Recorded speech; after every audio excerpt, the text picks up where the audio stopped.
If we don't have guardrails, if we just say, hey, every engineer can go and spin up whatever resource, whatever VM they want, then we sort of become in a place where we have all this like broadband machine types. And I think over time, that's something that we've noticed is harmful because it's harder to manage. By not calling FinOps, like we're basically saying every engineer is expected to do FinOps, right? So basically, FinOps is a responsibility. It's not a one person's role. Welcome to FinOps in Action. I'm your host, Alon Arvatz. Each week, I'll sit down with FinOps experts to explore the toughest challenges between FinOps and engineering. This show is brought to you by Point 5, empowering teams to optimize cloud costs with deep detection and remediation tools that drive action. Hello, everyone. Welcome to another episode of FinOps in Action. Today, I have a very special guest and a very, very good friend. Just like me, he's originally from Israel and moved to the US. His journey for FinOps actually started at EY, where he consulted companies around cloud adoption. Back then, he already realized the challenges around cloud cost management and got really passionate about the space. At some point, he joined Credit Karma to lead FinOps, and today he's FP&A engineering at Credit Karma. I'm happy to welcome Matan Ben-Ishay. Matan, how are you doing today? I'm doing good. Thanks, Alon. It's great to be here, excited to be here, and thank you for having me. Thank you for joining us. And let's get straight to business. Matan, what is the one thing that you got wrong when you started your FinOps career? Yeah, that is a great question. Obviously, I got a lot of things wrong, I think, through my career, but I think one of the things that I realized early in the journey, and I think a lot of people still do that mistake today, maybe I do it sometimes, it sort of failing to understand incentives. And I feel like a lot of time you have misaligned incentives across the different org that you work with. So like a good example would be early in my career, I would come from like the FinOps lens of trying to find efficiency and cost optimizations. And we would come to the groups that are actually developing the product or working on launching something new. And, being optimized will not be top of mind for them. Maybe they had a different incentive in mind. Maybe it was more on reliability. Maybe it was about velocity and, moving to speed, launch that feature. And sometimes it was like really hard to get them to do things in a more cost conscious, cost efficient way. Because for them, it was like, yeah, that's not a priority right now. We're trying to get, something out the door. And that's like most important for us. I'm just really, really curious about what is your conclusion for that? Like, is your conclusion that, okay, incentives are misaligned and we have to live with that, or we need to find a way to align incentives? Yeah, I guess it's both. I think on the one side, sometimes if you don't have the incentives aligned, I think that's more of a strategic like acknowledgement that that's okay. I think to some extent we see that today in like the AI environment. A lot of the companies are trying to move fast, right? They're not moving with like the necessarily cost optimized, cost conscious way, but they're trying to be first, right? They're trying to make sure they're launching things and getting things to a place where they can meet their audience, and they're not thinking about, okay, how can we do it in an optimized way? They just don't want to be left behind. They don't want to be the blockbuster of like the AI era, right? So I think sometimes it's okay that you don't have, aligned incentives if you're conscious about it. But then sometimes it's something, you have to find a way to resolve. Maybe if you start with velocity first, you agree that, after you launch a product, then you come back and you try to do things more efficiently, right? You can revisit things maybe. And I've seen a lot of companies do that, right? They focus on launching first, and then they come back and they try to optimize. And that's maybe a point where some companies make the mistake. And then sometimes they don't want to break things, right? They already have something out there and now they're not going to try to optimize. And that's like another mistake I see a lot of companies doing. Okay, you brought you a lot of very, very interesting points. Let's touch them one by one. And you mentioned the fact that sometimes there are some areas where you want to just run and build to make sure you're not staying behind. AI is typically the ultimate example because we're all scared about AI replacing us or AI being leveraged by our competition. and getting ahead of us. So I wonder, what is your approach here? Like, do you say, okay, guys, listen, it makes sense. You shouldn't worry about cost. Go run, build your things. We'll figure out FinOps later on. Or from your perspective, hey, let's find a way to actually take this into consideration already now, even though we have to run really fast.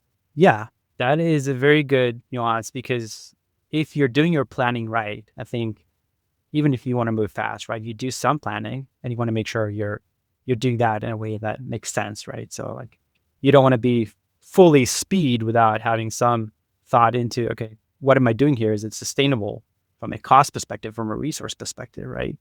And so I think that is a very something that you should keep in mind in your planning process. Um, but then again, I think there's always room for optimization, right? So like even if you launch things, I think, and you want to, prioritize speed right now, or I can tell you at Credit Karma, we really focus on the member. A lot of the times we launch things or we create new things that are bringing benefit to member. And sometimes we know it might not be the most efficient on our side at first, but we really, prioritizing the member. And so we're always aligning that maybe after we're launching this, if this is a good feature for the member, it's helping them make some financial progress, which is what a company does. And then we revisit that and try to do things more efficiently and making sure we're cleaning shop to make sure things are running more smoothly. Um, I would say also on incentives, there's also, you got to make sure that you're, going through the right like motion as far as creating that incentive for others to be cost optimized, right? And I think there's a lot of ways to do that, to be So honest. share with us, Matan. Don't leave it all to yourself. Yeah, no, as we're talking, I'm trying to think, and I think the best way is probably, finding a way to give credit to the folks that are doing the optimization. And if they're launching something, you got to make sure, okay, if they have an OKR or a deadline, then there is something that you can, input in there that gives them credit for doing it the right way, right? Um, I know from friends of mine heard in the past that $1 of revenue goes farther than $1 of cost, right? You celebrate the revenue wins. You don't necessarily celebrate some of the cost savings, but if you can find a way to give, whoever's doing the optimization, whoever's leading it, some credit with front of their manager or some other way, I think that goes a long way, at least from what I've seen in my experience. The other thing I would say is, and this I've seen work across different companies really well, is giving him sort of a problem to solve. So when you think about it, I remember coming to engineers and, I do not have an engineering background. And I was like, hey, folks, you can do this more efficiently. And they would take this as a challenge. Oh, that guy came and showed us we can do something more efficiently. We'll find a better way to do it, right? And I found that a lot of engineers are like, yeah, let's find a way to solve this. Let's treat it as a puzzle and try to find a way to make this work in a way that saves us resources and saves us costs, right? And so I found that really helpful a lot of times as well. That's very interesting. And can you give us maybe a couple of examples of how you acknowledge a specific engineer or a specific engineering team about their cost optimization work? Yeah. Yeah, I will say one thing. I think I am part of the finance org, so that sits separately from engineering. And I think one of the good things is there's a different aspect of getting credit between orgs, right? Like when the finance partner comes in and tells the engineering org, hey, that engineer or that manager did something that's really thoughtful, right? That was really cost optimizing. Their manager would take it in a different way versus it would come like within the engineering org. Um, I think a lot of times you got to call out engineers for doing the right things. You got to find the right forum for it. You got to find the right forum which they would feel mostly, good about, whether it's like a staff architect kind of forum or is it with their leadership. There's different kinds of ways that you can give them credit. And I think some engineers, this goes a lot. The one thing I would say you got to be careful is not putting a lot of pressure or a lot of focus on one team that's doing a lot of optimization, because then you could create like in a case where now it's expected that team to come with more and more optimizations. And what happens, at least what I've seen, is a lot of companies have a lot of different groups that can work on optimizations, and they end up only having one group that's sort of focused on optimization. And a lot of the other engineers are sort of not working on optimizations, and they don't learn a lot of the best practices that are part of the FinOps world out. Okay. So basically, don't go to the easiest path, but make sure you tackle various engineering teams. Yeah, make sure think about it long term, right? Like you want to make sure you're setting best practices. If you work on optimization with one team and then you learn something, right? I can remember a specific case where we were doing some pipelines with certain type of machines. We moved to more efficient machines. The billing did not change, right? But we were doing it with the more efficient machines. So the pipeline took less time. So at the end of the day, that came into a less cost for us. That was a great learning. And it only happened with one team. But then, okay, now I had to go and teach that or share that with other teams. And then you have to go through all these hurdles, right? It's showing them that it works, right? Testing, all of that. Whereas, if you're able to influence the entire org, then basically you can empower every team to do the same thing by themselves instead of having to go team by team by team and, implementing this new capability you found, right? This new optimization that you found. Cool. And if I understand you correctly, you're basically saying sometimes in the shorter term, you can see more savings from a specific team, but you have to look for the long term and make sure that all the teams are on board, because that's the only way to see more results for the long term. Is that accurate? Yeah, exactly. When you think about scale, right? Like you're going to scale, you're going to have more engineers in your org, you're going to have newer people, right? And you want to make sure you're setting the best practices, right? Around governance, data retention, for example, right? If you're making sure that everyone does it when they launch a new data bucket, then when new people come in, then that knowledge gets transferred instead of you having to go and find new buckets where someone didn't put retention policy, right? If you're not creating that governance, those best practices, then that engineer that you didn't, tell him to do some retention policies, he will eventually become an engineering manager, and he would not care about retention policies, and his engineers would not care about it. And so there's a trickle effect here, right? Like you've got to make sure your influence and you're thinking long term. So this is exactly what you talked about. How do I do this long term? Very interesting. And you also mentioned that in a Credit Karma, FinOps lies within the finance organization. I think if you look at the industry, the trend right now is to actually move FinOps to engineering. And when you described it, you also mentioned the advantage of coming from finance, because then, for example, acknowledgement of good work by engineers is being more respected or appreciated. I wonder if you see more advantages to having FinOps under finance in specific. Wow, that is the question we're going through. Because I want to be honest, like the FinOps practice within Credit Karma is finance, procurement, and engineering capacity, right? Like there's all these teams that work together and collaborate together, and it works for Credit Karma. I think. Yes, a lot of the FinOps practices usually sit under engineering. And I think that has a lot of advantages, right? That has a lot of technical aspects to it that I think are very helpful.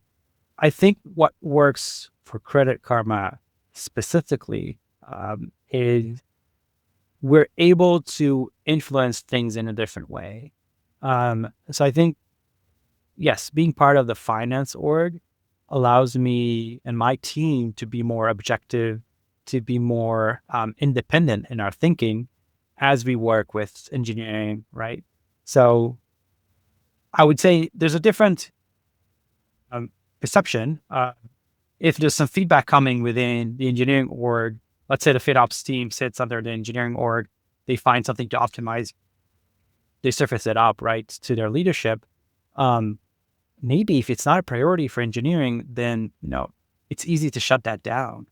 Whereas if it's coming from finance, right, we report to the CFO. It's a different org. We're independent. We're able to be more critical and provide feedback in a way that maybe, this is not going to be so easily shut down by leadership within the engineering org, right? And I think we do a really good job at this at Credit Karma, being able to collaborate. And I think it's not about feedback; it's about identifying opportunities.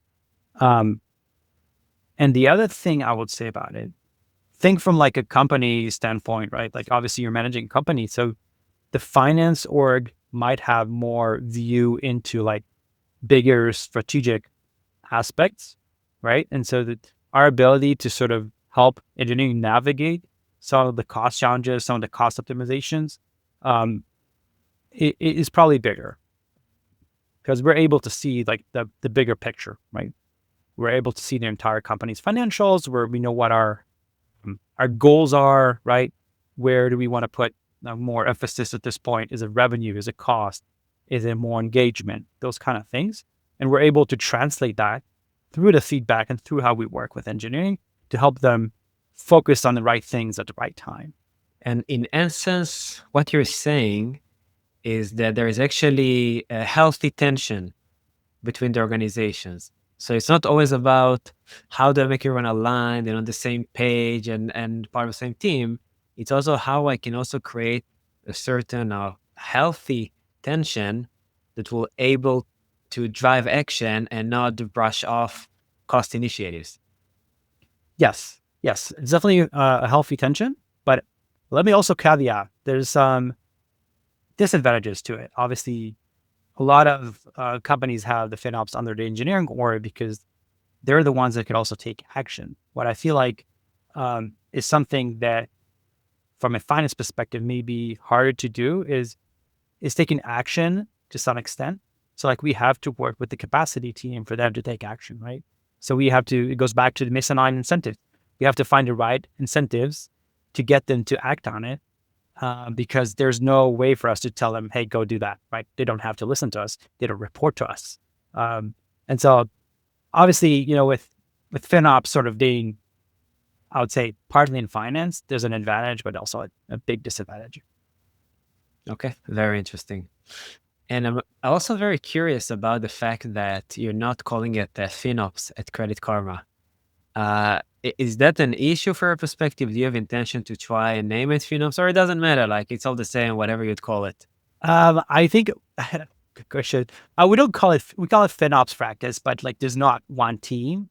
Maybe not to put an emphasis, like there's one team that's working on it and the expectation that one team solves all the problems and find optimizations. We're trying to make sure it's a total Credit Karma, uh, I would say, goal to be more efficient with your resources and deliver to members, but at the same time, be more cost conscious and focus on our goals.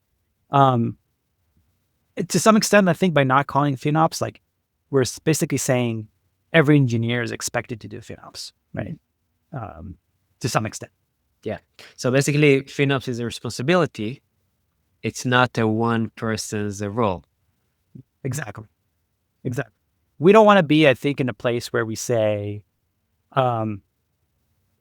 someone did something in not efficient way. Let's bring in that team to help, right? We want to make sure every engineer has good FinOps fundamentals.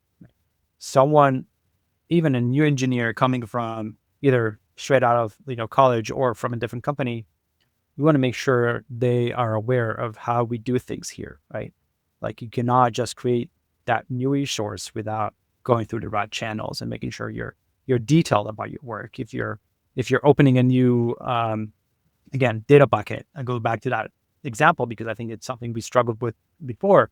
If you're opening a new project, you got to make sure that you're putting retention policies, you're putting the right guardrails to make sure that 3-4 months down the line, someone from my team doesn't go and ask someone, hey, what is that?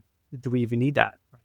We're going to make sure that there's clear guardrails. And I think we hold everyone to a high bar of like FinOps.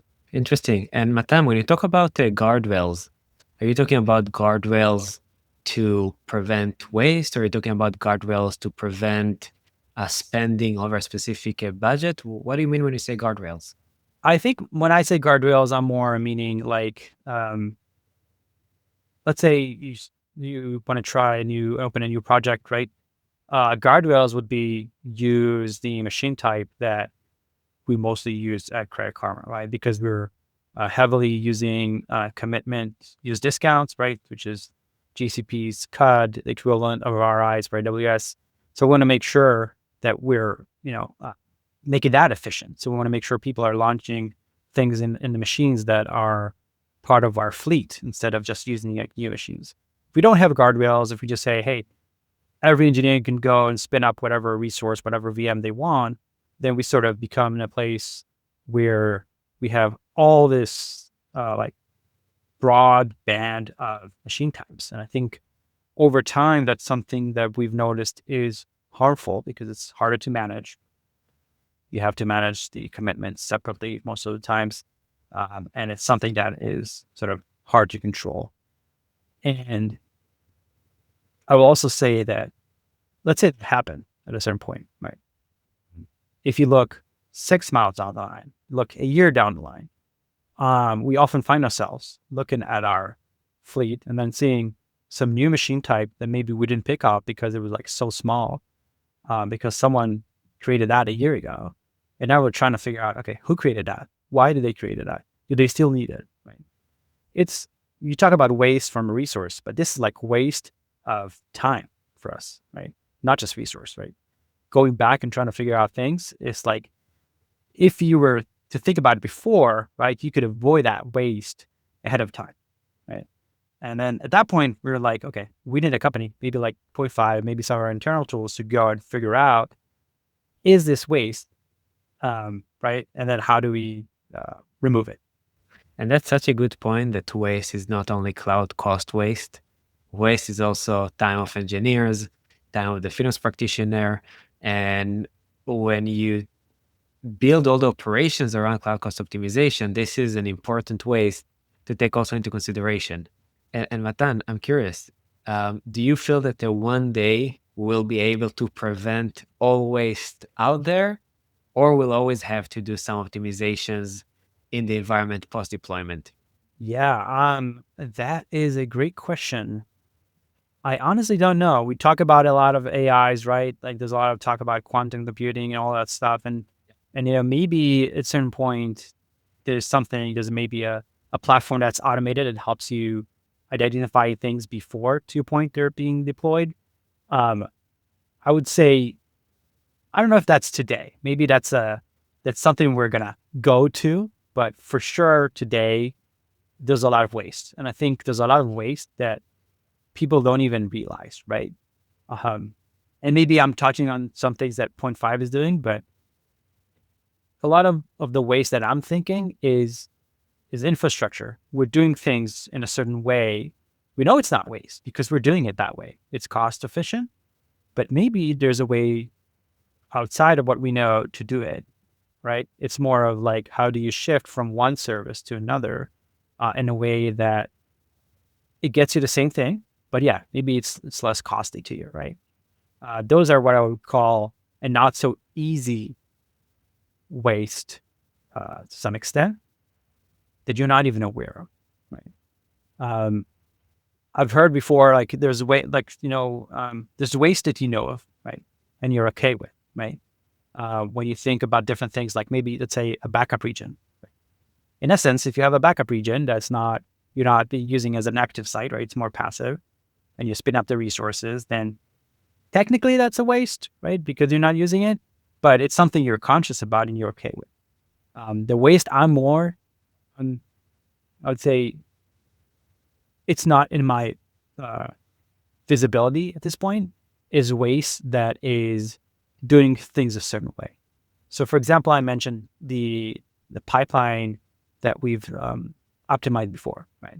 We were doing things in a certain way, and now it will be more technical, but GCP data flow, there's like different pipelines that you do, and the cost is fixed no matter what machine you use, right?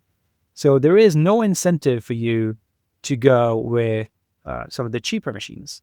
You could go with a more heavy machine that could do the work in faster. And at the end of the day, the pipeline will take, a shorter time, and you will save costs by doing that. But it's not because you change anything. It's just choosing a different machine type. And so that is something that none of the system picked up as waste, but it's just something that you said, hey, let's try to make things more efficient. Look at it. And we realized, hey, we're not getting charged by the machine. We're getting charged by the hour, right? And so let's find a way to use that and find cost reduction there. Yeah, make total sense. And I can tell you that I personally like to make a distinction between like more tactical architectural waste to more strategic architectural waste. So tactical can be, hey, you didn't architect the storage of this bucket in the right way, or you put this resource in this region, it should be in other region. The strategic ways is, hey, you should actually move from Kubernetes to serverless, or from this machine type to a machine type that is completely different. And this is something more strategic that I think it's actually very hard to predict what will be the effects of that. And it's very hard to make a decision without doing some testing with real life usage. Yeah. No, I like the way you framed it. That's exactly right. And also I feel like the more strategic ones is where people would be more concerned about breaking things, right? It's working. Why break it? But yeah, I totally see that. That's a really good breakout of the two. Cool. Thanks. And you mentioned using GCP. I'm actually not sure I had many GCP guests so far.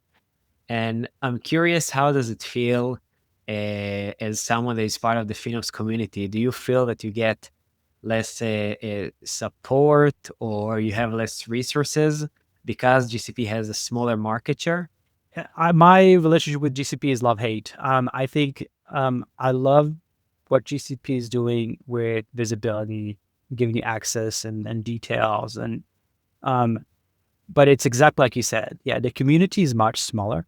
So I think the resources out there are not as developed as what I've seen for Azure and AWS.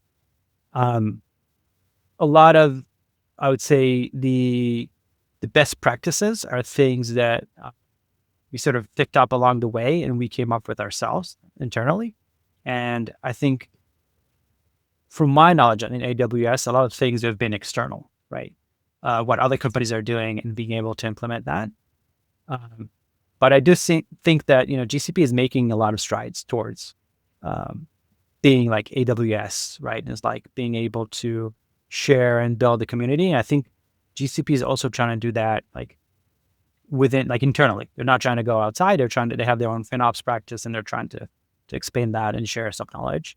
And I also want to say that they're very receptive to feedback. Not necessarily, something they would act on, right? But they do listen. And I think my interaction with GCP has been very positive in them understanding, okay, that doesn't work. Maybe we could help you find a different way to do things. So I think the support they've been given is sort of different from what I've seen at AWS. Maybe because they're still in that growth mode of like trying to get more clients, right? And so they've been more attentive to customers. At least that's my experience. Very interesting. And Matan, I actually want to pivot to another topic that I really, really want to cover with you before we're running out of time. And that's around commitment management, just because you share with me some of the advanced stuff you've been doing at Credit Karma. And I think it will be very beneficial to our listeners to hear more about it. So how do you manage commitments? Yeah. Okay. Commitments is one of my favorite topics. When you think about companies in general, I think commitments and sort of talking about RIs or cut is sort of the main usage for companies and the main cost. We really focus on forecasting long term, right? We're trying to forecast at least 3 years out, right? Because those commitments, the 3-year commitment, are the ones that have the most cost benefit. And the way we manage it, we really try to forecast 3 years out, thinking, okay, what service is coming, what service is going, the growth rates, right? Like what machine types and what machines we want to see in our future. And even if we release some capacity, can other services step into that capacity? But to talk more about the process, I think this is a really good place where the capacity planning team, engineering, and finance collaborate really well in order to get us to a place where every single decision is taking us sort of a 360 view when we make the decision, because we look at not just like what is more reliable, what is more, better from a capacity standpoint, but also from like a cost perspective. We have this, break even point that we talk about. If you have a new service coming in, does it make sense to have it on demand, or do we purchase code for it based on how much time we expect it to go on, right? There's a break even point where the cost is, okay, if you think it's going to go in for let's say 9 months or 10 months or something, maybe at that point, it's worth, like, if you're thinking ahead of time, let's just buy COD for 3 years, right?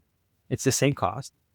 And if that service after 9, 10 months decides to stop, then maybe there's other services that could step into that capacity. So at the end of the day, you're making sure there's velocity in your business, but you're also being cost conscious and making sure that you're doing things in a way that saves the company money.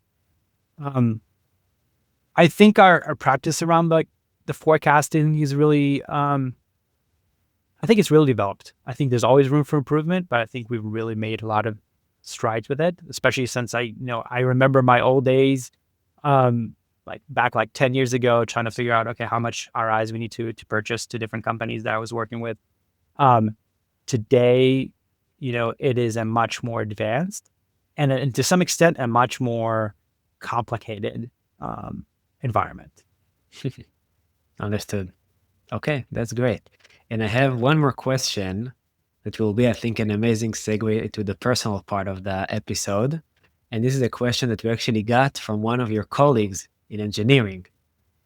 And what he recommended us to ask you is, how do you apply the principles of FinOps to managing the chaos of having 3 kids? Things like optimizing bedtime routines or resource allocation during snack time. Oh, wow. Yeah. Okay. That is a, let me think about that. But I do have to say that you have 4, so let me know your thoughts. I will say,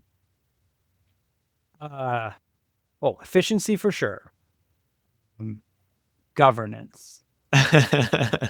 Yeah, I would say efficiency first. I think, well, I got to hear about your stories, but my wife and I, with 3 kids, we try to be efficient. So if one's helping the kids with showers, the other one's making dinner, and we're trying to be very, I guess there's no downtime to some extent. We try not to be on our phones through the day, and making sure we're using the time wisely. So maybe that is efficiency. I would say governance, because we're very known around our circle of friends and being like having strict rules around like bedtime, right? So 7:30 p.m., kids are in bed. We read a story by 7:45, like lights out, because like mom and dad need their time, right? Need to go back to work. Maybe you need to do some exercise or learn something. So we have like clear rules, I think. So maybe that's the governance piece. Wow, that is such a interesting question, but I'd love to hear your take on it. Yeah. So I have a lot of optimizations I do. One initiative that I'm trying to run lately is to have my oldest kids read books to my smaller ones. Oh, wow. Wow. This way it keeps both of them busy and I can go and do other stuff. When you think about it, that's actually automation, right? That's automation. That's scale. Yeah, it's like when you think about it, you could do things in a certain way. Like you could go reach the shelf and get your kids a glass and fill it with water and give it to them. You can brush their teeth, or you can teach them, right? And then you're basically automating it once they figure it out and they can do it by themselves. And then, wow, I've never thought about it this way. So I love it. You need some older kids to do it, but once they get the right age, that's definitely doable and recommended. Yeah, I love that. I'll definitely, well, I hope my wife won't listen to this podcast, but I'll definitely think about that. Yeah. Okay, great. And let's learn about you more on the personal level. And first of all, is there a book or a movie that really influenced you and you would like to recommend? A book or a movie. I really liked the Count of Monte Cristo. I think the film and the book, it's a different versions, but I think the film was really one of the movies that I've seen multiple times because um, it's a lot about revenge and how to let go. And the let go part is what I try to practice, right? Through the day, through work, being with the kids, right? There's a lot of like feeling that you're getting to the end of the day and you're like, you need to let go. So it's about letting go, right? Just being able to breathe.